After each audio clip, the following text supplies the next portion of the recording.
여러분 안녕하세요. 안양감리교회 소망교구 담당 김상원 목사입니다. 오늘은 좀 특별하게 영상으로 여러분들과 함께 속전교육 나눠보려고 합니다. 7월 첫째 주 말씀은 사랑합시다 라는 말씀이었어요. 먼저 광고 말씀 함께 나눈 다음에 진행하도록 하겠습니다. 첫 번째 광고입니다. 온라인 대신방 진행 중에 있어요. 속장님들께서 계속해서 신청자 명단 주시고 계신데 제가 잘 스케줄 취합해서 정리하고 신방하려고 합니다. 위에서 기도해 주시고 또 선착순으로 신청 받는 대로 선착순으로 하고 있기 때문에 빠른 시간 내에 주시면 감사하겠습니다. 계속해서 신청 받고 있습니다. 다음 광고입니다. 여러분들 언론 보도에서 보셨을 수도 있는데요. 교회 주관하고 있는 그런 부분에 대해서 보건복지부에서 새로운 방역수칙을 저희에게 알려주었습니다. 그 방역수칙은 공적인 예배 외에 교회의 명의로 된 모든 소모임에 대해서는 좀 자제를 부탁합니다 라는 그런 이야기였습니다. 행정명령의 성격을 띠고 있기 때문에 우리가 교회에서도 또 지켜줘야 될 부분들이 있습니다. 속회나 신방의 물리적인 접촉을 좀 자제하려고 합니다. 소모임 그룹 활동 자체를 교회 건물 안에서 뿐만 아니라 교회 밖에서도 교회 이름으로 하는 것들은 좀 자제를 하려고 합니다. 그래서 속회 모임도 당분간은 직접적인 대면 말고 온라인으로 좀 드려주시고요. 신방도 온라인으로 좀 진행하면 좋겠습니다. 그런데 꼭 대면 신방이 필요하다면 방역 수칙이 변경된 이후, 그러니까 코로나19가 잠잠해진 이후에 저희가 진행하려고 합니다. 이 점들 좀 양해해 주시고 속원들에게 알려주셔서 대면 신방 잡고 있던 부분을 지금 수정 중에 있거든요. 그런 걸 기억하시고 속회 모임도 교회 안뿐만 아니라 밖에서도 제한이 좀 되어집니다. 교회 명의로 된 것은 교회 이름으로 지금 되어지고 있는 모든 소모임 그룹에 대한 제한 사항이기 때문에 여러분들 꼭 지켜주시기 바랍니다. 교회도 벌금이 부과되고요. 보니까 그리고 만약에 그렇게 해서 질병이 걸릴 경우에 코로나19가 걸릴 경우에는 교회뿐만 아니라 해당 당사자분들 가운데도 구상권이 청구될 수 있습니다. 그러니까 여러분들이 꼭 기억하시면서 지켜주셨으면 좋겠습니다. 자, 이제 말씀 시작해 보도록 하겠습니다. 하나님이 원하시는 교회가 무엇일까? 다임 목사님 고민해 보셨다고 했는데 성경에 나와 있는 하나님이 원하시는 교회는 사랑이 충만한 교회라는 거죠. 빈칸에 들어갈 말을 한번 적어보면 좋을 것 같아요. 고린도전서 12장 31절 말씀입니다. 성경이 있으신 분들 성경을 찾아보시고 또 이렇게 속장 공과가 있죠. 속장 공과 있으신 분들은 속회 공과 좀 찾아보시면 좋을 것 같습니다. 12장 31절 고린도전서 12장 31절 말씀입니다. 너희는 무엇을 사모하라. 내가 또한 무엇을 너희에게 보이리라 했습니다. 잠깐 생각할 시간을 좀 드리도록 하겠습니다. 한번 생각해 보시기 바랍니다.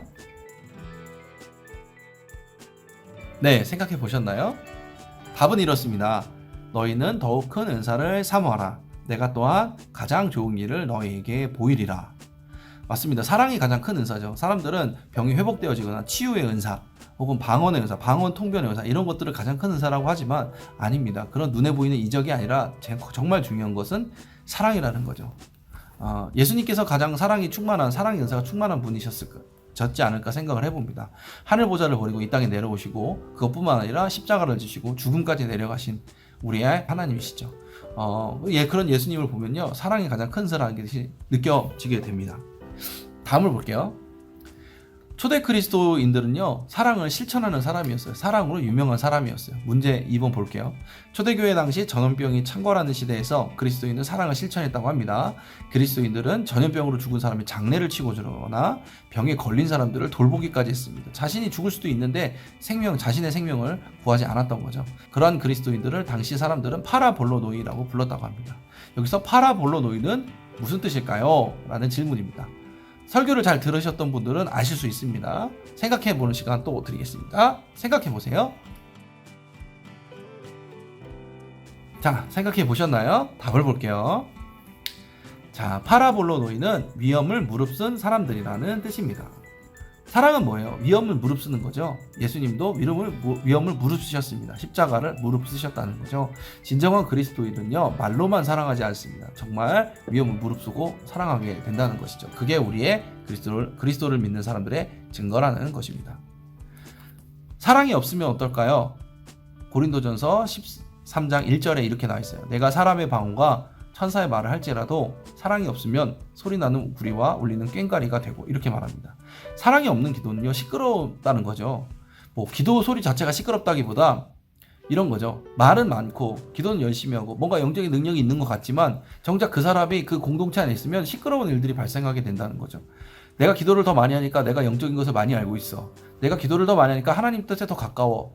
그런 사람들의 특징은 내가 옳다고 말하는 것입니다. 사랑이 없는 사람들의 입속에는요, 내가 옳다는 말이 가장 많아요. 내가 옳고 내 방법이 맞다 이렇게 말하는 사람들은요, 사랑이 없는 사람이에요. 사랑이 정말 많은 사람들은요, 그럼에도 불구하고 포용할 줄 아는 사람이죠. 사랑이 있는 사람들은요, 오히려 조용해요. 정말 기도하시는 분들은요, 사람들을 품어주고 안아주고 해서 주변에 사람들이 많습니다. 왜? 그 사람에게는 모든 것을 얘기할 수 있기 때문에. 그래서 사랑이 없는 사람은 시끄럽습니다. 주변이 시끄러워지고요, 본인도 시끄럽게 되는 것입니다. 믿음으로 우리는 기도하잖아요. 그 기도는요, 사랑으로 표현되게 돼 있어요. 그 사랑으로 표현된 것은요, 시끄럽지 않아요. 잠잠하고 아름답습니다. 예수님도 부활하시고 나서 제자들 가운데 나타나셔서 많이 말씀 안 하셨어요. 샬롬이라고 하셨어요.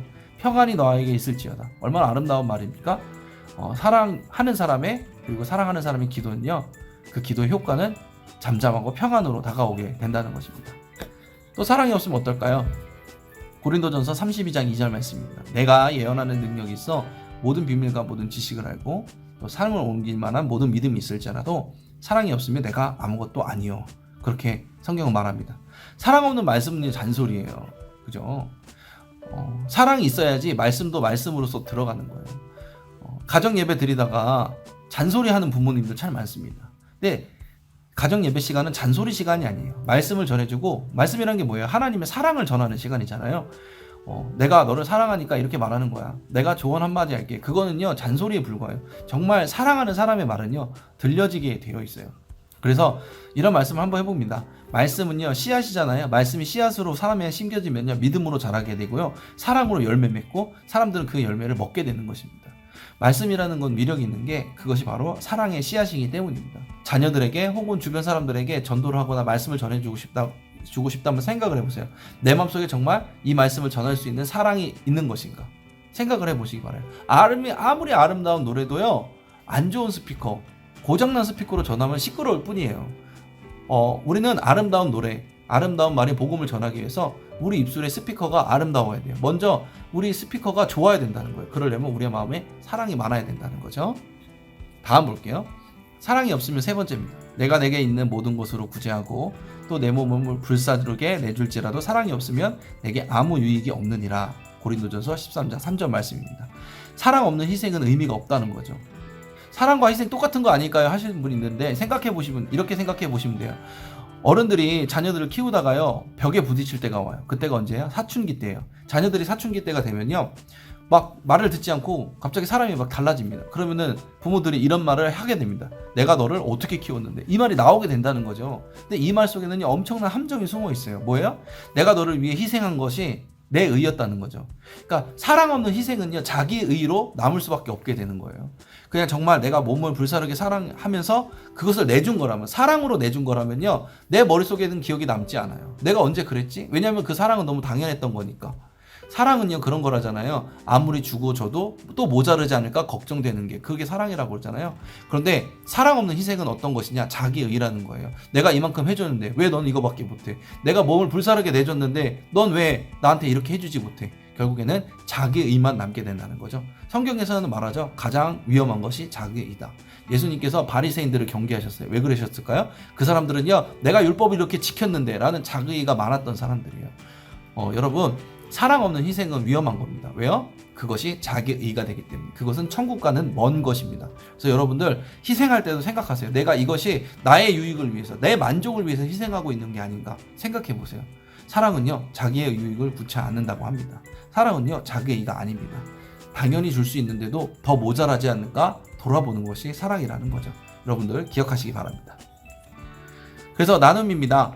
하나님이 원하시는 교회는 사랑이 충만한 교회라고 하는데, 사랑으로 가득한 교회를 만들기 위해서 우리는 무엇을 하고 있나요? 정말 자신의 유익을 구하지 아니하고 내가 마땅히 해야 되는 일을 하는 것처럼 하고 있는지 자신을 돌아보는 소곤도를 함께 나눌 수 있길 바랍니다. 삶 속에서 구체적으로 실천할 수 있는 사랑의 방법은 무엇이 있을까요? 그랬습니다.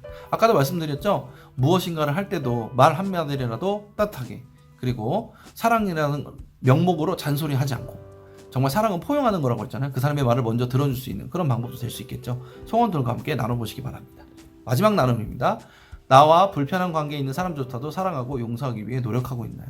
사랑은요, 노력이 필요해요. 그것이 자기의가 되면 안 되겠지만 하나님 앞에 점점 다가가서 그 하나님의 사랑에 대해서 이해하고 인정하고 그것을 깨닫게 되는 시간이 필요하다는 거예요. 하나님의 사랑에 대해서 온전히 깨달았을 때 우리가 또 사람들에 대해서 사랑할 수 있게 되는 거죠. 그렇게 해서 우리는 예배드리고 날마다 성경, 날마다 기도하는 거 아니겠습니까? 여러분들이 하나님의 사랑과 가까워지시기 바랍니다. 자, 그래서 우리는 기도해야겠죠? 첫 번째, 주신 말씀을 깊이 생각하면서 모든 것 위에 사랑이 더해질 수 있도록 기도해 주시기 바랍니다. 또 코로나19 상황 가운데서 확진자가 더 생기지 않도록 애쓰시는 의료진, 방역당국, 또 교회와 한국교회를 위해서도 기도해 주시기 바랍니다. 어려운 상황입니다. 그럼에도 불구하고 안양감리교회 성도님들이 한 사람 한 사람이 예배 처소든지 현장 예배든지 아니면은 온라인 예배든지 예배 처소 가운데 진정한 예배자가 될 수 있도록 기도해 주시기 바랍니다. 오늘 이렇게 속장교육을 온라인으로 진행해 봤습니다. 여러분들 가정 가운데 주님의 은혜와 평강이 가득하시길 바랍니다. 감사합니다. 평안한 하루 보내시기 바랍니다. 감사합니다.